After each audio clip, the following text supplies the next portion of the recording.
का हो? हमरा के छोड़ के पियवा से जाके मिल गईलू।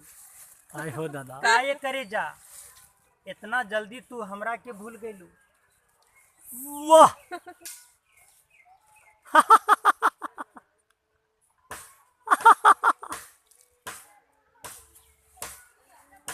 हाली हाली प्यार तू हमरा से करिहा। ये करे जा हाली हाली प्यार तू हमरा से करिहा। कई के बहाना कोनो हमरा से मिलिहा।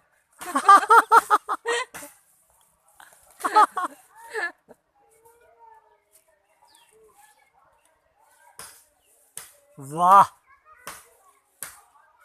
हम तहरा से सच्चा प्यार कैलू तो हमरा के ना भूलैहा। हम तहरा से सच्चा प्यार कैलू तू हमरा के ना भूलैहा। काहे करे जा कई के बहाना कोनो हनीमून मनैहा।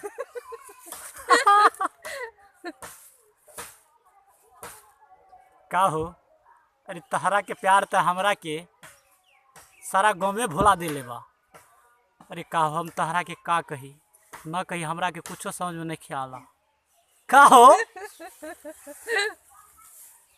प्यारे दोस्तों, ये पवन सनैया रोवा लोग से प्रणाम करतानी। रोवा लोग पवन सनैया म्यूजिक चैनल को सब्सक्राइब जरूर करी, लाइक भी करी, कमेंट भी करी और शेयर भी जरूर करी। धन्यवाद।